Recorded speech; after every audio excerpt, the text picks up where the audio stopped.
Biomedical and Physical Sciences, Active Learning Approaches. In order to get most out of your lectures and textbook, it is helpful to learn using active learning strategies. Sitting in a lecture and reading a textbook are very passive ways to learn, and while you may learn something from these, you might be surprised at how little information your brain will retain. Active learning techniques ensure that you engage with the material. You must read the textbook, looking for answers to questions that you have in mind, and you must integrate the facts of the lecture into your understanding. Listening attentively is of little use if you don't really absorb what's being said. For sure, active learning takes more time and more effort, but it is far more effective, and it's one of the best ways to integrate all the knowledge that you need to have within the space of a few weeks. If you feel overwhelmed by the size of your textbook, take heart because you're not required to know every word. A course may be based on a textbook, but it's not the same thing as the textbook. A well-written course has objectives, which specify what students need to be able to do, and hopefully, at what level. This is the course. This is the document that the lecturer derives the exam questions from. And this is the knowledge that you need to have when you walk into the final exam. Most of it probably is within the textbook, but that is not necessarily always the case. All in all, the text is not the course. Look to the course objectives to determine what you need to know. If you're fortunate, these should be specified topic by topic or even lecture by lecture. Specifying just the topic area, such as capillaries or gas exchange, is much like asking how long is a piece of string. You can go on for as long and into as much detail as you like, and you'll never know when you're finished. And so that makes it hard to move on.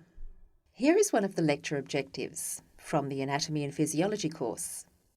It comes under the topic of oxygen and carbon dioxide transport in the blood.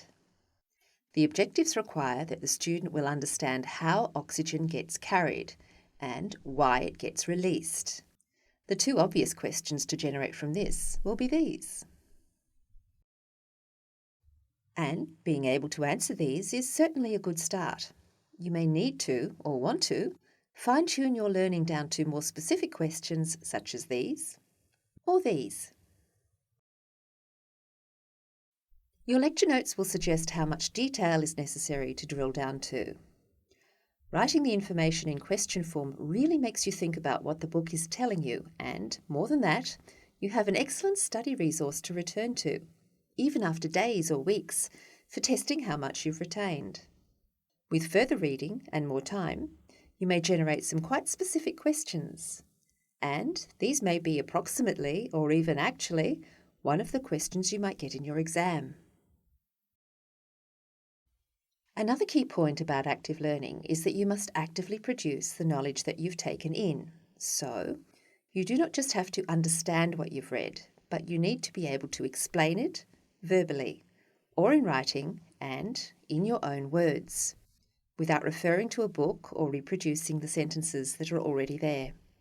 If you get stuck trying to explain something in your own way, it's an excellent indication that you may not fully understand it.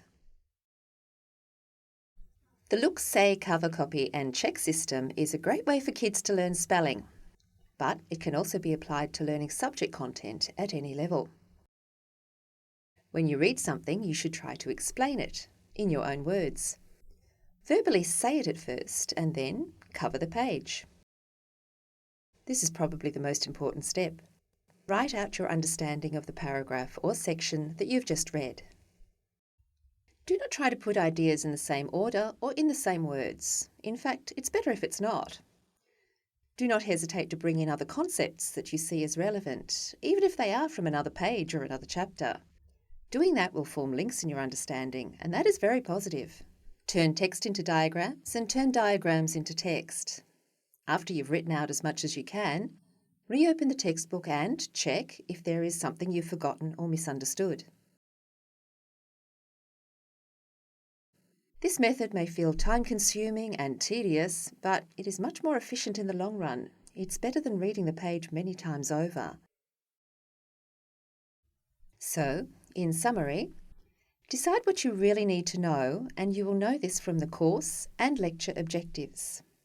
Use questions to keep the information in separate and manageable modules. And whatever you read, you must turn it around and explain it, write it, or better still teach it to someone in your own way and in your own words.